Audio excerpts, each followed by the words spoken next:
Hey parents, happy Teenager Tuesday. I hope you're doing well. Will Perry here. If we haven't got the chance to meet, I would love to meet you. If there's anything that I can ever do for you and your family, please reach out to me. My email is wperry@hopefellowship.net. And today I am talking about getting your student to church without them hating church when they grow up. Now, this is not a guarantee, and maybe a lot of parents who are listening to this, you're like, oh, my students already go to church. They go to church all the time. It's great. I have no issues with that. Something we've seen is like they'll do that all to middle school, and then something will happen in high school, or their attitude will change, or small group's not going well, and they just don't want to go to church anymore. And then it becomes a forceful thing, and then you have this tension of what do I do? Or maybe you have a parent friend who they are having a hard time helping their teenager get connected at church or want to go to church. So I think if that's you, where my kids go and it's great, awesome. Let me talk through some pointers that you can then give to other parents. Or maybe if you're not experiencing this right now, then it might come up in the future, or just listen to this podcast and share it with someone that you know whose teenagers are having a hard time connecting at church. Okay. The first thing is with this is don't panic and understand why. The first step, is don't panic of you hear, I don't want to go to church. I'm done going to church. Let's make sure to understand why they don't want to go to church before we just say, no, you have to go to church. I'm forcing you. You have no choice. Let's understand the why, even if you end up saying hey, church is a non-negotiable. You're going to go, we go as a family on Sundays, and then you go to youth group. There's no changing that. Before you kind of get to that point, if that is where you are, ask a lot of that why question. Ask them what is the main issue. Ask them why they don't want to be involved. Maybe they've tried, and you say, why do you think it's been hard for you to get connected? Because maybe it is the small group is not going well for whatever reason. Maybe there's issues within, small group was good, and then now their friendships are deteriorating because of stuff going on at school. Kind of digging into and understanding, okay, what is that why behind that? Why don't they want to go anymore? Because it could be something simple as a lot of their close friends at school don't go to Hope Fellowship and aren't in their small group. And it might be a better fix to just have them go to youth group with their friends. At Hope, I pray that we always care more that teenagers are plugged into godly community somewhere. I care more that teenagers go to church than teenagers come to my church.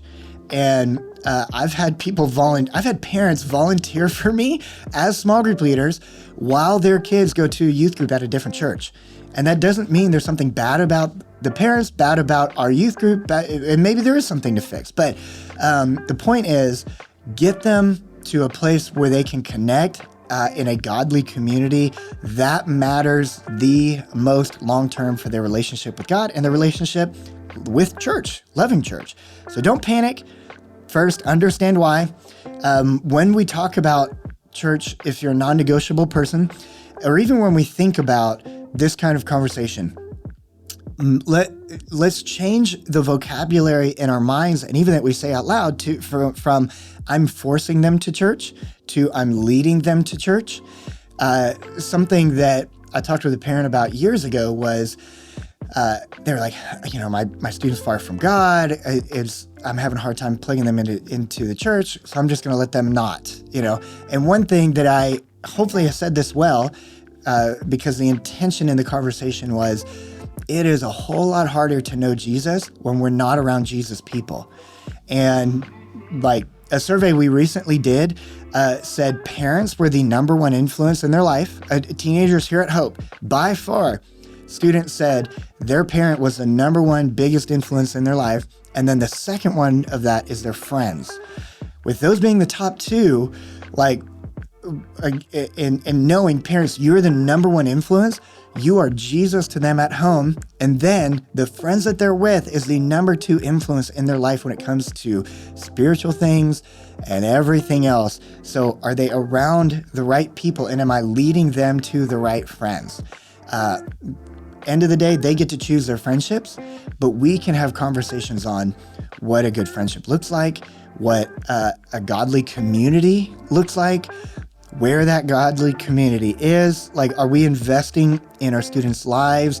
Not forcing them to believe Jesus only at church, but even investing in them at home with godly moments, with like processing godly questions, questions about God, theology, all of that kind of stuff.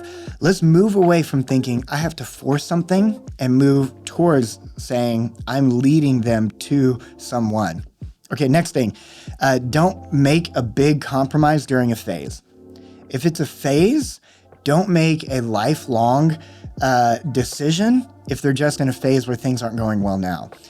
There was a parent that I've talked to so many parents in the same vein, where they're like, I'm just making my kid come and they don't like it. And sometimes that lasts a few years. Or most of the time, honestly, that'll last at most about a year and a half. There was even a time that somebody was like saying, I made my kid go to church for 4 years in youth group, but then they came to Christ, they love their church, they go to church without me now. I don't know where your family is with that. That has to be between you and God and that conviction. But I do just want to encourage you with this. Don't make a big, massive compromise during a phase. Few practical things. Bribe them with friends. Pick up their friends to go with them. Oh, hey, are you having a hard time? I have no friends in my small group. Are there any friends that you have at school that we can just pick up to go with you? Because then you're including even more people into it. And then also bribe them with food. Hey, go and I buy you dinner after and we talk about the message.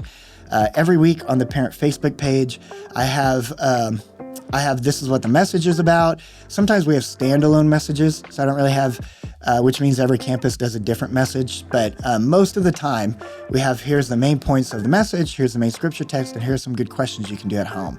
Bribe them with food. Bribe them with food after church on Sundays too, or Saturdays if you go to Saturday. Like, say we're going to eat together at home at this time. This is when we do the good meal, and then have this conversation. Another one, and then I want to do some quick practical tips, is never, ever, just do not give up. Don't give up, don't give up, don't give up. That's not, just your daughter. That's not just your son. It's also son and daughter of Christ. Like, we can do both end there. We can live in that truth that they're our daughter and they're created in God's image. That's God's daughter, that's God's son, and God trusts us to be with them, to raise them. And church, long-term in a person's life, church being godly community, let's make sure that they are plugged in with a God-centered community. Now, a few other practical tips real quick is talk to the student pastor if you haven't yet. Reach out to a student staff member, reach out to me, reach out to somebody. We want to set them up, whether it's their first time, they just haven't been back in a while, or they go all the time and it's not going well. We want to help out with that. Another thing is you can come volunteer. Come volunteer. We have so many parents of teenagers some that volunteer as small group leaders, and a lot more that volunteers just like a connections team, a check-in team, helping us with like corralling teenagers, helping us with tear down, stuff like that. Also, big events are a really good time to kind of supercharge some like connections and relationships. We have movement conference that you can sign up for right now. We have summer camp. Registration opens on January 15th. Those kind of big events can kind of help propel people forward on that. One thing I already said, but I want to say again, is if they say, I have no friends, then I don't have any friends at church, then you can offer, let's pick up some of your friends to go to church with you. Another thing is again, if you're forcing them or you feel like you have to start forcing them, again, leading them, but not forcing them, like I talked about earlier, but you're making them go to church. Set a timeline of how long they're going to try it. And I would encourage it to be 6 months, a year, something like that, a long-term thing. But again, that's between the whole year. Y'all pray, you find a conviction, and follow whatever the Lord tells you to do. Also, if you don't have to, don't negotiate with them. If you don't have to, maybe if you feel sometimes, if you do have to negotiate with them, sometimes give them a choice. to say, okay, it's your choice. We're going to go on Sundays. And if we go on Sundays, you have to serve in student ministry. You have to serve in the kids ministry. So you can go on Sunday with us, and then you serve in one service, or you go to Hope Students on Wednesdays. Like, find some kind of like middle ground. Sometimes where they know, like, oh, I have a choice in this. I have some kind of choice. Even if my choice would be neither, they still have a choice between one of those. And then last thing again, never give up. My mom, there was a season when I was a middle schooler and my mom made me go to church, and church was non-negotiable. And for me, I am very thankful for that, because I ended up giving my heart to God and being called to ministry. And obviously not just my life has changed, but my eternity is changed because of it. So whatever convictions the Holy Spirit has for your family, never, ever, ever give up. It's not easy, but remember, you can do this. You're not alone. God is with you, and so are we. Have a great week.